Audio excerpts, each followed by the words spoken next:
Stage Pass, Institute of Gaming. For more details, contact 7093965965965. నమస్కారం, welcome to I dream. ధర్మ మార్గం with Vijitha కార్యక్రమానికి స్వాగతం.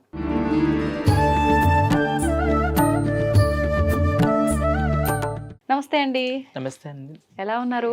ముందుగా ఐ డ్రీమ్ ప్రేక్షకులకు అందరికీ నా బోనాల పండుగ శుభాకాంక్షలు.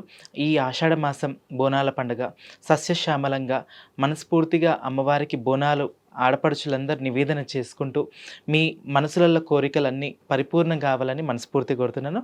వన్స్ అగైన్ బోనాల పండుగ శుభాకాంక్షలు. థ్యాంక్ యూ అండి, థ్యాంక్ యూ వెరీ మచ్. నా తరఫున, మా ప్రేక్షకులందరి తరఫున ధన్యవాదాలు. మీకు కూడా బోనాల శుభాకాంక్షలు. అయితే బోనాలు అంటున్నాం. అసలు ఆషాఢ మాసం వచ్చింది అంటే మనకి ఏ పండుగ అయినా 2 రోజులు 3 రోజులు, కానీ ఈ బోనాల పండుగ మాత్రం మాసం అంతా కూడా పండగే. ఎందుకని అసలు ఈ బోనం కాన్సెప్ట్ ఎక్కడ మొదలైంది? ఎందుకు ఇంత అట్టహాసంగా జరుపుకుంటాం? మనం చారిత్రక చరిత్రలు విన్నట్టయితే అమ్మవారు పరశురాముడు మళ్ళీ రేణుకాదేవి ఆ సమయంలోనే ఈ బోనమైన శివశక్తులైన ఒక బైండ్లవారైనా ఒగ్గువారైనా ఆ టైంలోనే ఒక్కొక్క వాళ్ళకు ఒక్కొక్క పని అప్పచెప్పారనమాట. వాళ్ళే బైండ్ల వాళ్ళు, ఒగ్గు పూజారులు, శివసత్తులు అట్లా ఉన్నారనమాట. ఇక వాళ్ళ ద్వారా ఇంకా మనము అప్పుడు ఆ జనరేషన్ నుంచి ఇప్పటి వరకు కూడా మనం బోనాలు అనేది ఈ సెలబ్రేషన్ చేసుకుంటున్నాం. అంటే ఇప్పుడు మనకు మీరు అన్నట్టుగా బోనాలు అనగానే ప్రత్యేకంగా గుర్తొచ్చేది శివసత్తులు, పోతురాజులు, జోగినీలు. ఇంకా అసలు వీళ్ళు బోనం ఎత్తందే అసలు ఆ బోనాల పండక్కి అర్థమే లేదు అనేంత ఒక వివరణ అనేది మనకు కనిపిస్తూ ఉంటుంది. ఎందుకని ప్రత్యేకించి జోగినీలకు ఇంత ప్రాధాన్యత? అమ్మవారికి ఒక్కసారి మేము ఈ జోగు పుస్తలు కట్టుకొని మేము అమ్మవారికి లైఫ్ డెలికేట్ చేస్తాం కాబట్టి మమ్మల్ని ప్రత్యేకంగా వాళ్ళ ఇంట్లో మా పాదం మోపితే పాద స్పర్శ వల్ల వాళ్ళ ఇల్లు మంచి ఒక పాజిటివ్ రిజల్ట్స్ వస్తాయని చెప్పి కూడా మా చెయ్యి హస్తంతో వాళ్ళకి బండారు పెడితే మా చెయ్యి స్పర్శ తాకితే వాళ్ళకు రోగాలైనా సరే ఏదైనా సరే నివారణ అవుతుందనే ఒక గట్టి నమ్మకం. కాబట్టి మమ్మల్ని పిలిచి బోనాలు ఎత్తేయడము, మా చెయ్యితోటి బండారు తీసుకోవడము జరుగుతుంటుంది. ఓకే, ఇప్పుడు ఖచ్చితంగా మొదటి బోనం జోగినినే ఎత్తాలి. ఎందుకని బోనం జోగినినే ఎత్తాలి? ఈ అమ్మవారికి, గ్రామ దేవతకి, జోగినికి ఏదైనా కనెక్షన్ అనేది ఉందా మనకు పురాణాల నుంచి తీసుకుంటే? జోగిని అంటే అమ్మవారు ఆ సమయంలోనే పరశురాముడు తన చెల్లికి జోగురాలేశం కట్టి శివసత్తిగా చేసి ఆయన బైన్లయేషం కట్టి జమడిక నాదంతో అమ్మవారి లందలో దాగినప్పుడు ఎక్కడుందో చెప్పు అని చెప్పి ఆ ఎల్లమ్మని ఆమె మీదికి రప్పించి దారి చూపి అంటే అప్పుడు చెల్లె జోగురాలేశం వేసి ఆ దారిని చూపిస్తుంది. మాతవాడల్లో పెద్దమాతరి ఇంట్లో ఆ లందగోళం ఉంటుంది. ఆ లందగోళం దగ్గరికి వెళ్ళి ఇందులో అమ్మవారు ఉంది, రేణుకా ఎల్లమ్మ ఉంది అని చెప్పి చెప్తారనమాట.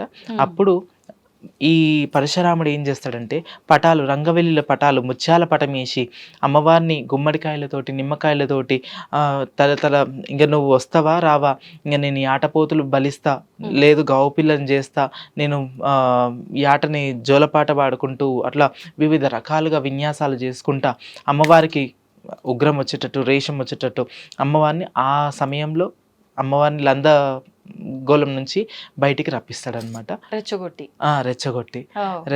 రప్పియడం వల్ల ఈ అప్పటి నుంచి అయినా సరే ఈ బైండ్లవారైనా సరే శివశక్తులైనా సరే ఆనాటి నుంచి ఈ రోజు వరకు నడుస్తుంది ఇదంతా. ఓకే, ఇప్పుడు జోగినిలే అంటున్నాము, శివసత్తులు అంటున్నాం. ఏంటి వీళ్ళిద్దరి మధ్య వ్యత్యాసం? ఇద్దరు ఒకటేనా? అయితే శివసత్తులు అంటే వాళ్ళు పెళ్ళిళ్ళు చేసుకొని పిల్లలను కానీ వాళ్ళు సంసార జీవితం, దాంపత్య జీవితంలో ఉండేవారిని శివశక్తులు అని అంటారు. ఇప్పుడు మేము జోగిని అంటే మేము ఒక దేవునికి మా లైఫ్ మొత్తం అంకితం చేసి మేము మా సాక్రిఫైస్ చేసి మేము ఉట్టి గుడి పూజలకు, మా బోనాలకు, రంగం కార్యక్రమాలకు భవిష్యవాణి చెప్పడానికి మేము ఇంకా జోగు పుస్తలు ధరిస్తామన్నమాట. ఇలా జోగు పుస్తలు ఉంటాయి, జోగు పుస్తలు ఉంటే ఇలా మేము పుస్తలు ధరించి ఇంకా మేము అమ్మవారికి ఊరికి ఒక ఆడిపడుచు లెక్క, ఊరికి ఆడవిళ్ళ లెక్క మమ్మల్ని భావించి మమ్మల్ని పెద్దలందరూ ఒక బొడ్రాయి దగ్గర ఈ జోగు పుస్తలు కట్టిస్తారు. కట్టించిన తర్వాత రంగం భవిష్యవాణి చెప్పడానికి మేము అప్పుడు అర్హులం అయిపోతాం అన్నమాట. అంటే ఇప్పుడు వివాహం అయితే కాబోయే భర్త మంగళసూత్రాలు మెడలో వేస్తారు. అవును. మరి జోగినీలు ఇలా మంగళసూత్రాలు వేసుకుంటారు. ఇవి ఎవరు వేస్తారు మీ మెడలో? అయితే మా గురువులు, లేకుంటే ఒగ్గు పూజారులు, మా గురువులు వాళ్ళు కూడా ఉంటారు.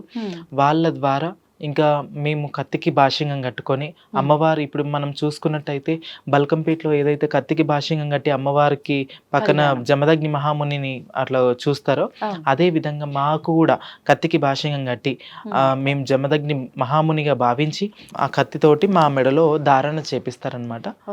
అప్పుడు మేము జోగినిగా మేము పరిపూర్ణంగా అయినట్టు లెక్క. ఓకే. అంటే ఇది ఎలా ఒక్కసారి చేసుకున్న తర్వాత ఇలా కత్తితో ప్రతి సంవత్సరం అంటే అమ్మవార్లకు ఏటా కళ్యాణం చేస్తూ ఉంటారు. అలా మళ్ళీ మళ్ళీ మీరు చేసుకోవాల్సి వస్తుందా? లేదు ఒకసారి అయిపోయిన తర్వాత ఇంక అంతేనా? ఒకటి మీరు చూసుకున్నట్టయితే అమ్మవారి గుడి ఎప్పుడు నిత్య కళ్యాణం, పచ్చతోరణం, దేవీ దేవతలకు ఎప్పుడు ప్రతి 365 డేస్ కళ్యాణాలు అయితేనే ఉంటాయి. మీరు చూస్తుంటారు. కళ్యాణం వెంకటేశ్వర స్వామి టెంపుల్ అయినా సరే, బల్కంపేట అమ్మవారి ఎల్లమ్మ గుడి అయినా సరే, ప్రతి జాగలలో కూడా అమ్మవార్లకైనా దేవుళ్ళకైనా దేవతలకైనా కళ్యాణాలు ఉంటాయి. అట్లనే మాకు కూడా ప్రతిరోజు నిత్య సుమంగళి, ప్రతిరోజు కూడా నిత్య కళ్యాణం మాకు జరుగుతూనే ఉన్నట్టు మేము భావిస్తుంటాం. మేము ఇలా కళ్యాణాలు వేరే వాళ్ళు, ఇప్పుడు డివోటర్స్ ఉంటారు, భక్తులు ఉంటారు, అమ్మవారి భక్తులు, అమ్మ మీ హస్తంతో మీరు మా ఇంటికి వచ్చి అమ్మవారి కళ్యాణం చేపియండి అని అప్పుడు వాళ్ళు అన్నప్పుడు మేము ఆ కార్యక్రమంలో కూడా మేము ఈ పసుపు కొమ్ము ధారణ చేస్తాము. ధారణ చేసుకున్నప్పుడు మేము ఎప్పుడు నిత్య కళ్యాణం ఎప్పుడు అయితేనే ఉంటుంది మాకు. అట్లా. ఓకే. ఓకే. అంటే ఎక్కడ ఏ కార్యక్రమం ఎవరింట్లో జరిగినా ఆ కళ్యాణం ఖచ్చితంగా మీకు అయినట్టుగానే భావన చేస్తారు. ఓకే. ఓకే. అయితే ఇప్పుడు దీనికి ఇన్ని సంవత్సరాల వయసులోనే జోగినిగా మారాలి అనే అర్హత ఏమైనా ఉంటుందంటారా? అయితే మాకైతే చిన్నతనంలో నాకు ఒక 7 years అప్పుడు అమ్మవారు పూనడం జరిగింది. తర్వాత ఈ పూనకము, ఈ దేవుడు రాకముందు ఏంటంటే కొన్ని ఆరోగ్యం సమస్యలు, కొన్ని అంటే నాకు 7 years అంటే మీరు చూడొచ్చు చిన్న పిల్లలకు, అంటే మాకు ఊహ తెలియని వయసు నాకు అది. అప్పుడు ఆ వయసులో అమ్మవారు రావడము, ఇంకా వాక్కు చెప్పడము, నేను ఇట్లా అని చెప్పి ఇంకా అప్పటికి ఇంకా నాకు అమ్మవారు పలుకులు ఇవ్వలేదన్నమాట.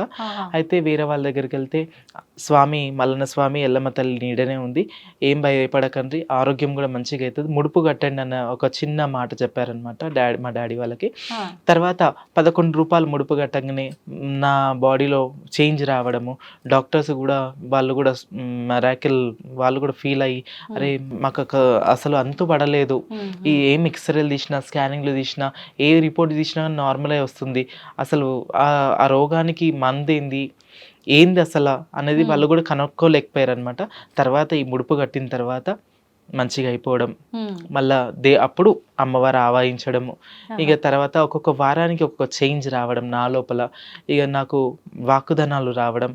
ఇదే బోనాల పండుగ ఆషాఢ మాసంలో ప్రతి అక్క చెల్లెల గుడికి తీసుకెళ్ళు అని చెప్పడం అమ్మవారు, ప్రతి ఒక్క అమ్మవారు మైసమ్మ, పోషమ్మ, పోలేరమ్మ అని మన గ్రామ దేవతలు ఉంటారు కదా, ప్రతి ఒక్క గుడికి తిప్పి అమ్మవార్లకు అక్కడ గుడికి వెళ్ళంగానే అప్పుడు వచ్చి అక్క చెల్లెళ్ళు మాట్లాడుకున్నట్టు స్వయంగా ఇట్లా మాట్లాడుకొని అట్లా అయ్యిందంట. అయిన తర్వాత ఇంకా అప్పటి నుంచి ఇంకా పలుకులు రావడం, మంచి చెడు చెప్పడం అనేది ఇప్పుడు ఇదే సంవత్సరంలో జరిగింది మీకు వాక్కు రావడం, చెప్పటం ఇదంతా కూడా? నాకు 7-8 years అంతే. ఆ చిన్నతనంలోనే ఇక రావడం జరిగింది. ఇక మా వాళ్ళు కూడా ఇక మేము యాదవ్స్మి, ఇక మా దాంట్లో మల్లన్న దేవునివి శావలు, పటాలు అవన్నీ చేస్తుంటారు, పాలు పట్టించుడైనా సరే కళ్యాణాలు మా దాంట్లో ఎక్కువ చేస్తుంటారు. ఇక మా తాత ముత్తాతలకు కూడా దేవుడు అనేది ఉండే అనమాట. ఇక వాళ్ళు కూడా పూనకం అవన్నీ ఉండే, ఇక అదే పరంపర మాకు రావడం ఒక అదృష్టం. ఇక దాంట్లో నేను ఒక జోగిని కావడం ఇంకా అదృష్టం. అంటే అదృష్టంగానే భావిస్తారా అది? అవును.